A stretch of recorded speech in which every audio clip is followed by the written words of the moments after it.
Bonjour. Donc, dans ce tuto, nous allons essayer de vous montrer comment on fait une installation Swift complète avec les prérequis que sont les CSL et la configuration de ces CSL dans Swift. Les CSL, ce sont des fichiers qui permettent de visualiser correctement les autres avions qui sont autour de vous sur le réseau VATSIM et sur le réseau IVAO. Donc, vous voyez ici, ce sont des images de ce que Swift quand il est installé. Donc avant de commencer par Swift, on va commencer par les prérequis. Comme ça, c'est une chose de moins à faire.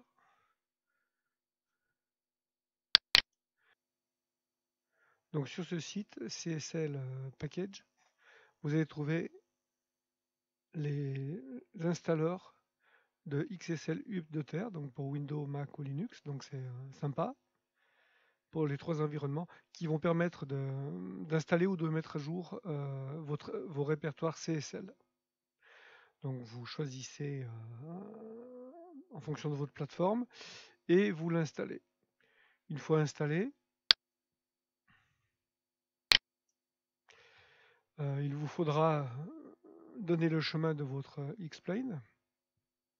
Et soit donc quand vous allez faire un index, si vous n'avez rien, il va donc charger tous ces répertoires qui contiennent donc ces fameux fichiers qui permettent de visualiser les autres avions. Et en cliquant là-dessus, donc vous allez, une fois qu'une première installation a été faite, de voir si tous vos fichiers sont à jour ou s'il n'y a pas eu d'autres ajouts d'avions. Vous voyez, donc j'ai fait une mise à jour et je suis donc à jour, ce qui est une bonne nouvelle. Ce programme XCSL va télécharger et installer les fichiers CSL dans un répertoire bien précis. Deux solutions, soit vous volez sur IVAO et vous avez donc dans le répertoire plugin le dossier XIVAProSource qui contient le répertoire CSL.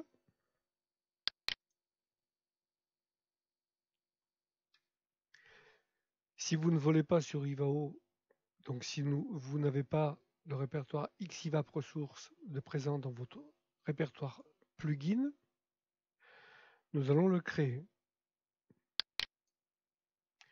Donc clic droit, nouveau, dossier. Et ce dossier, donc il va falloir respecter la casse, hein, c'est-à-dire les minuscules, majuscules.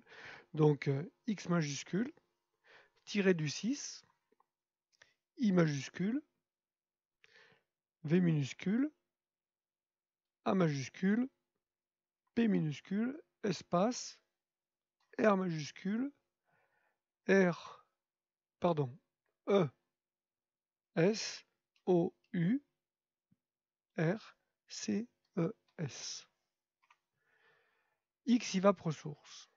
Donc, une fois que vous aurez créé ce répertoire, vous pourrez lancer le programme XCSL Updater.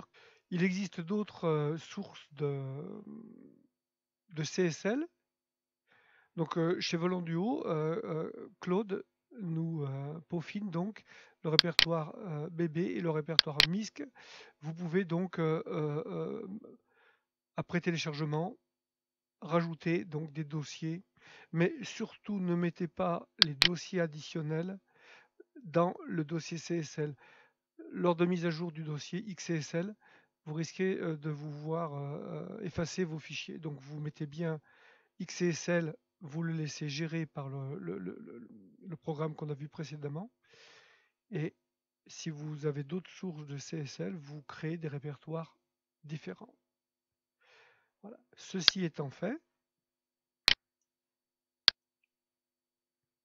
il faut maintenant aller télécharger le programme Swift et son plugin associé.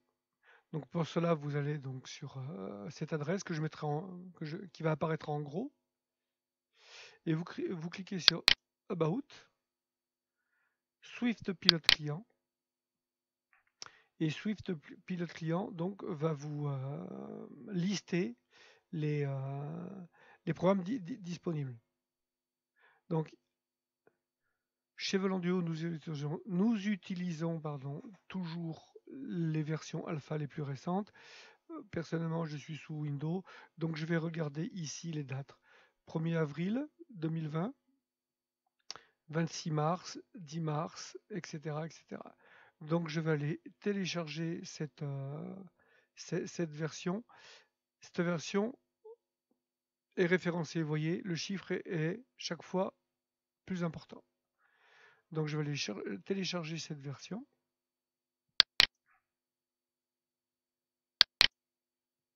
Donc voilà. Et le temps que ça se télécharge, donc je note la version 232 pour ici, donc du 1er avril 2020, 232. Je vais aller chercher donc dans les alphas le plugin XWiFBus que je mettrai dans le répertoire plugin de Xplane.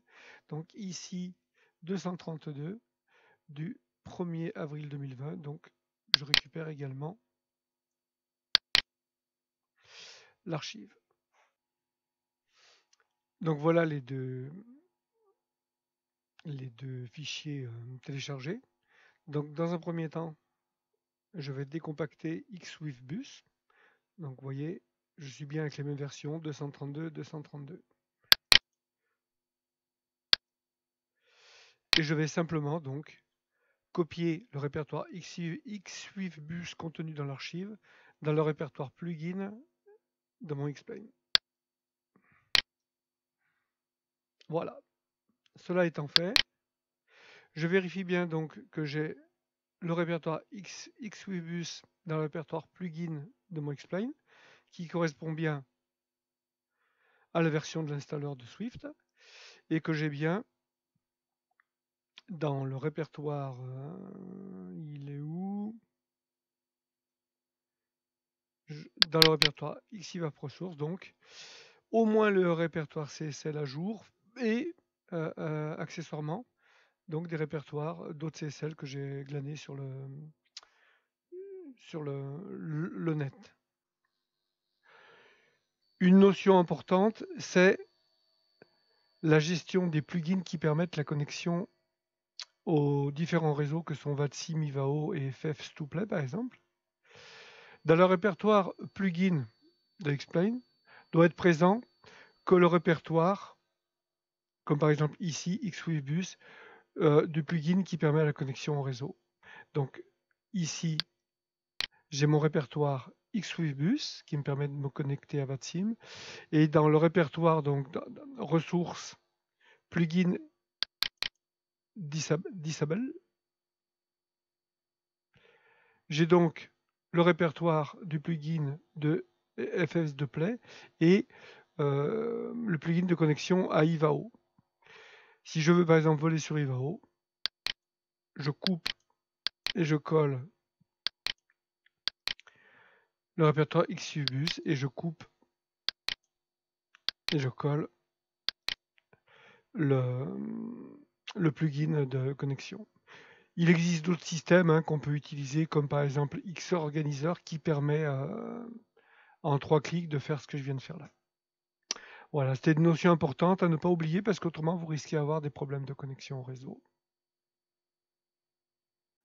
Donc voilà, les prérequis étant faits, nous allons pouvoir procéder à l'installation de Swift.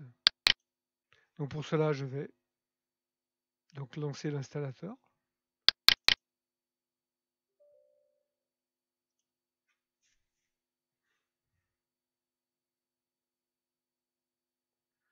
Next. Donc j'accepte. Je les ai déjà lus, donc je les accepte. Lisez-les. Ne volant que sur Xplane, je décoche Prépare 3D, je laisse le reste coché. Donc l'action est simple, je décoche Prépare 3D, car dans mon cas, je ne vole que sous Xplane.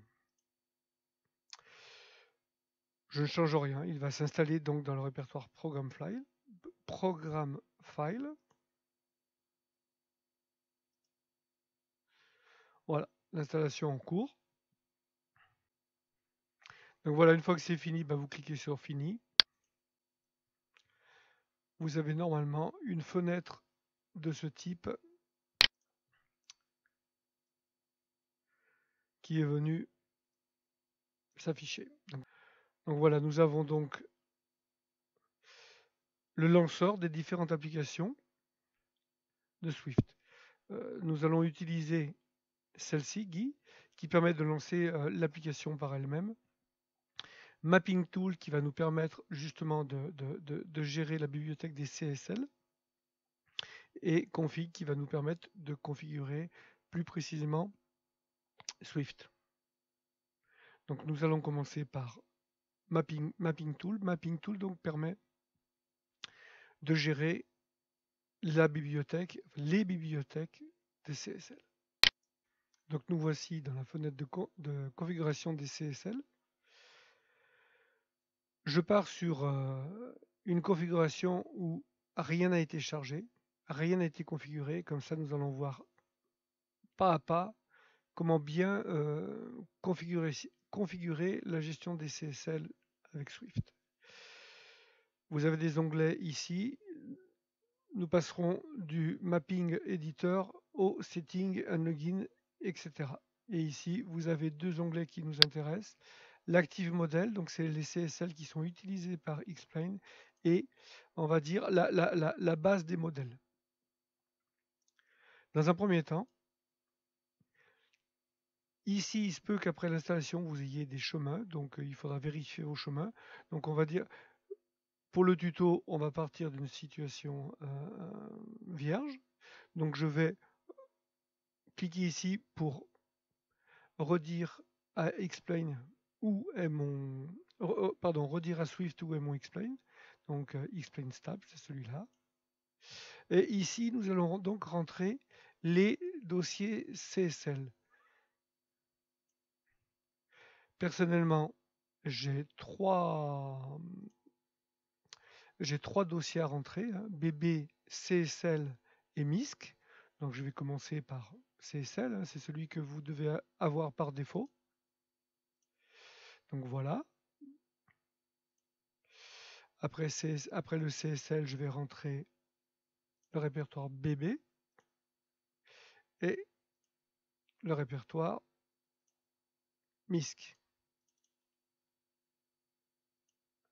Voilà, j'ai mes trois répertoires. Donc je fais un save très important.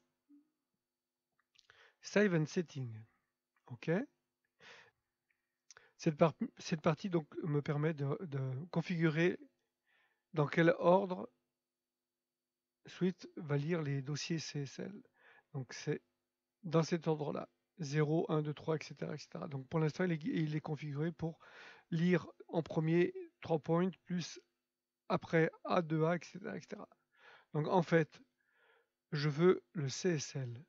Donc il faut chercher XCSL. Donc XCSL, c'est tout en bas, il est ici. Je le sélectionne, clic droit, order, et je le mets top. Je vérifie. XCSL est bien en haut. Après, j'ai dit que je voulais le répertoire BB en deuxième. Donc je cherche BB, sélection, clic droit, je mets 1 et je valide. Je vérifie. Et après, donc le répertoire MISC.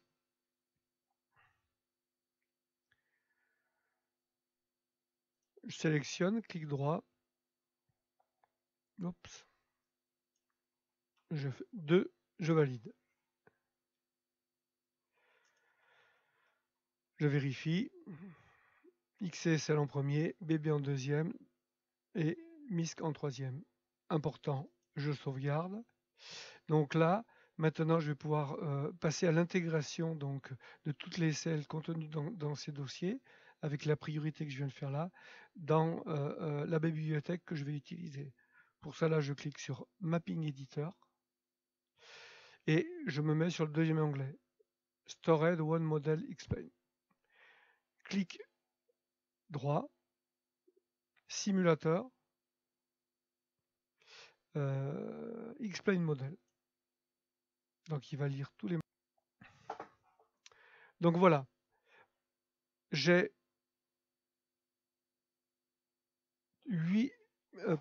6823, donc c'est celle de charger ici, que je vais transférer ici. Donc je vais refaire le ménage pour être sûr de ce que je fais.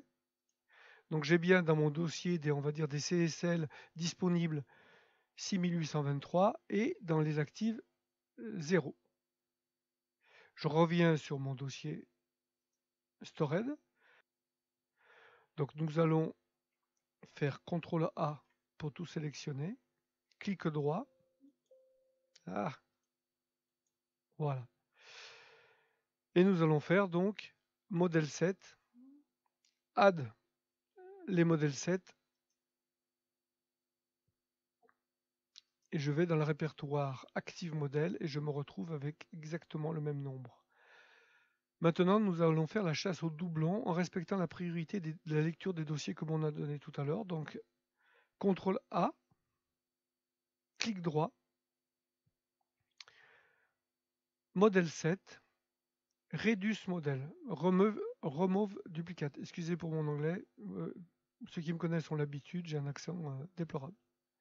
Donc je clique là-dessus, je vérifie que le distributeur préféré c'est bien XCSL et je vais faire Run. Et Swift travaille pour moi. Sympathique.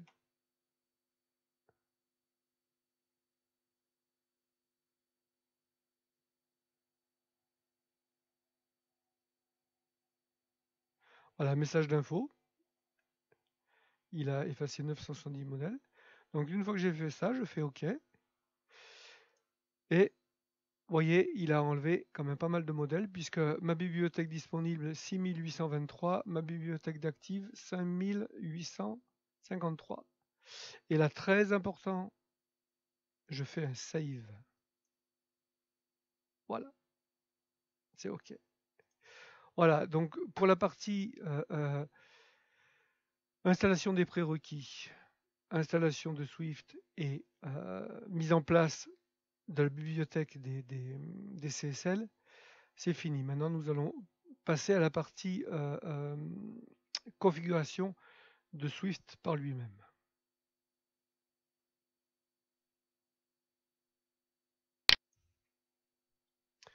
Donc voilà, j'ai relancé Swift Launcher. Hein. Donc nous étions avec Mapping Tool à configurer les CSL.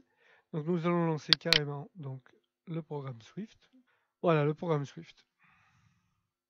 La première chose à faire est de vérifier si votre configuration audio est bonne et si Swift capte bien votre micro et que vous ayez bien configuré donc, la sortie soit dans des haut-parleurs, soit dans le casque. Donc vous avez ici les propositions faites.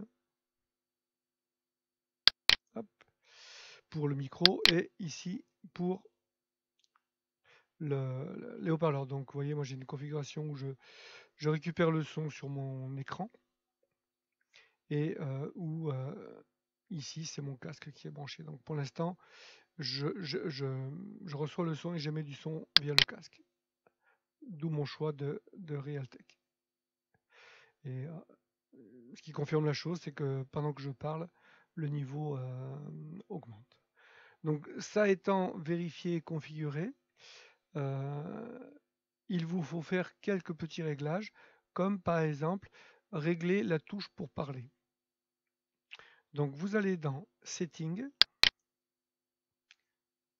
Hotkey. Donc je vais la virer pour la refaire complètement. Donc vous voyez, je pars sur une installation propre, je n'ai pas configuré de touche pour parler. Donc je vais faire Add. Je choisis dans le menu Voice, Active Push to Talk. Et ici, je vais cliquer là et je vais appuyer sur la touche. Donc la touche, moi, c'est les flèches gauche, flèche droite. Voilà. Une fois que j'ai fait ça, je fais OK et ça vient s'afficher ici. Ici, je vais vérifier que quand j'appuie sur la touche, cette LED s'allume bien. Donc vous voyez, c'est un réglage important à faire, hein, c'est le premier réglage à faire, c'est activer une touche pour parler. Donc après, vous avez d'autres réglages à faire. Et pour cela, il est nécessaire de lancer Xplane pour que Swift se connecte avec Xplane. Donc nous voilà dans le cockpit de l'Airbus A320 de Flyfactor, avec lequel nous allons poursuivre la configuration de Swift. Plusieurs réglages et vérifications à faire. Donc, comme ici, il va falloir activer la synchronisation des radios. Pour ce faire, donc, menu setting, simulateur. Donc, je vais cocher la case USCOM 5 et je vais faire appliquer, apply. J'en profite pour vérifier, donc vous voyez ici, Xplane est coché et via cette icône, je vérifie que les 4 premiers sont cochés. En fait, surtout donc show traffic on TACAS, ce qui va nous permettre d'avoir donc l'affichage TACAS sur les écrans des avions qui le simulent. Donc voilà, OK. Par sécurité, je refais apply et donc je vais vérifier en retournant sur cockpit que synchro est bien activé.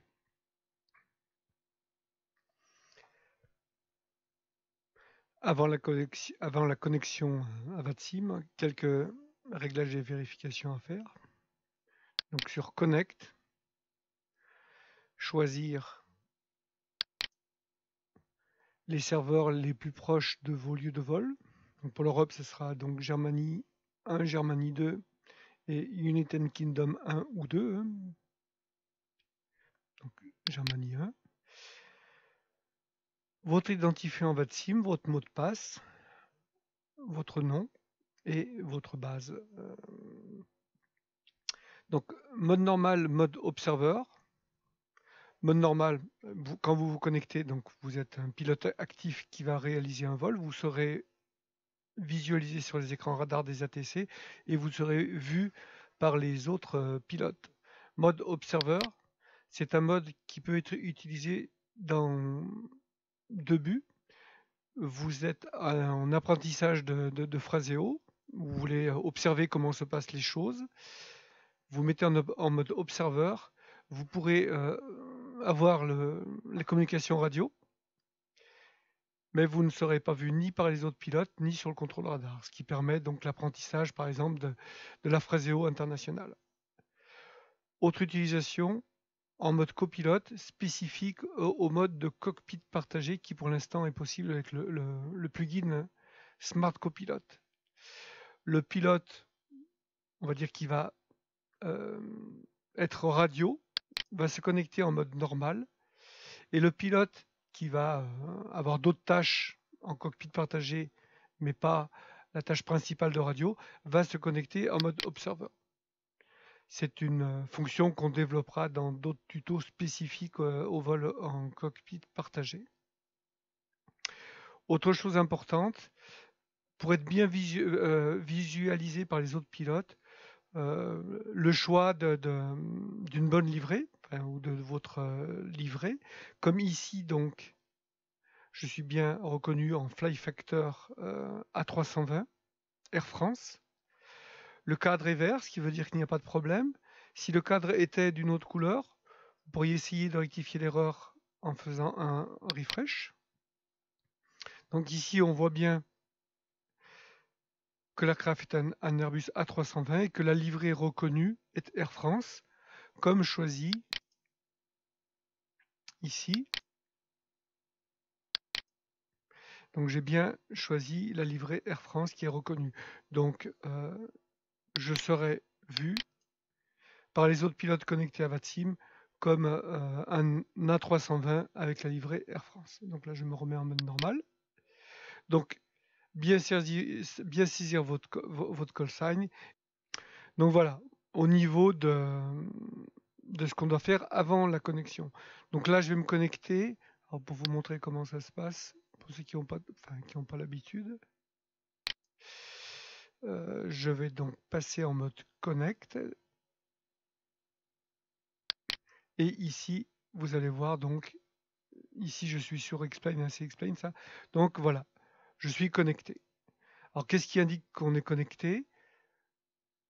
Je suis connecté sur le réseau, je suis connecté au simulateur. Le mapper des CSL, c'est bon. Et là, ici, je vais retester ma touche pour parler. Voilà, qui s'active.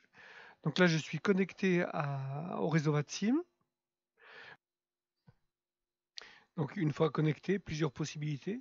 On peut voir la liste des avions présents autour de nous et voir si, donc, comme je disais tout à l'heure, s'ils ont bien configuré leur livret, on peut voir les avions correctement, comme par exemple celui-ci, British Airways, donc 392 Romeo.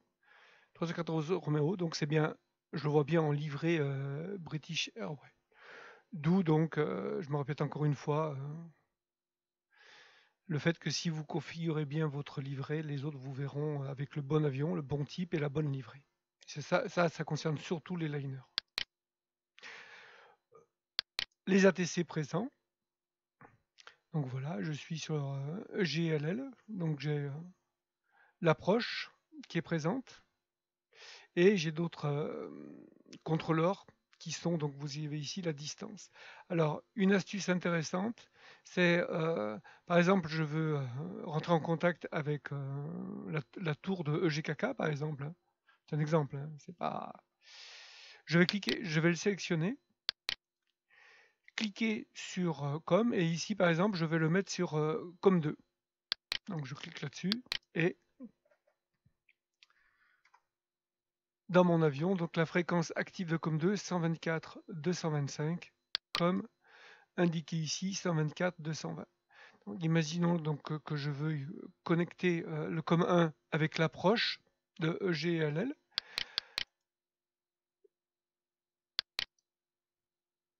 Voilà. Et là j'entends le monsieur qui parle. Et ici 119 725. Donc c'est une fonction très pratique. 119 720. Alors autre chose aussi, c'est la gestion des radios. Donc je vais essayer d'être clair. Donc ici j'ai bien donc tout à l'heure activé la synchronisation des radios. Voilà, c'est comme ça. Donc vous voyez comme ici, donc je reçois, j'émets et je reçois sur nav, sur com1 et je reçois, mais je ne peux pas émettre sur com2. Imaginons que je veuille émettre et recevoir sur com2. Donc je vais activer com2 et arrêter com1. Voilà, je n'ai plus. Je veux par exemple continuer à émettre sur com2 parce que c'est par exemple la tour, mais que je veux écouter l'approche parce que après le décollage, la tour va me passer sur l'approche et que l'approche je l'ai mis sur le com1. Je vais donc activer l'écoute de com1. Voilà. Quand je vais pouvoir parler, quand le contrôleur va me dire vous passez, le contrôleur tour qui est sur com2 va me dire passer sur l'approche que j'ai pré-réglée sur com1. Je vais simplement faire ceci. Voilà, et là je suis passé sur com1. J'espère avoir été clair, vous pouvez faire des essais. Donc nous avons vu Aircraft, hein, le panneau Aircraft, qui nous affiche les informations sur les appareils avec la distance. ATC, pareil, les ATC actives. Les ATC qui vont se booker avec les heures de booking. Vous avez aussi donc le panneau des text chat, Unicom et les fréquences que j'ai activées. Pour l'instant, les contrôleurs n'ont rien marqué. Vous avez aussi le radar qui vous permet de visualiser. Attendez, je vais agrandir un peu, ce sera. Qui vous permet de visualiser donc vous voyez avec la molette, je change la valeur zoom qui est ici. Je peux donc avoir l'orientation par rapport à mon cap ou l'orientation par rapport au nord. Donc pour se déconnecter, je clique sur Disconnect et je déconnecte. Donc voilà. Avant de terminer ce tuto, quelques images pour vous montrer ce que cela donne quand on est connecté et des photos d'écran concernant le TICAS. Donc la photo 1, c'est nous étions à un événement et vous pouvez voir le nombre de pilotes connectés et nous étions ici sur un parking où il n'y avait que des EasyJet. La photo suivante montre lorsque nous avons décollé, vous voyez tous les losanges qui représentent donc des avions qui sont affichés avec la fonction TICAS. La photo numéro 3, la suivante, représente la position. Nous avons fait des essais TICAS, ça représente la position de mon avion par rapport à celui de Claude, hein. Nous étions très très près, presque un vol en formation d'Airbus. Vous voyez sur cette photo donc l'image du ND avec le carré rouge de l'alerte TICAS avec l'indication que l'avion qui me précède est à moins de 1000 pieds. Et la prise d'écran suivante, donc l'indication qui me demande de monter immédiatement au moins à 1500 pieds par minute.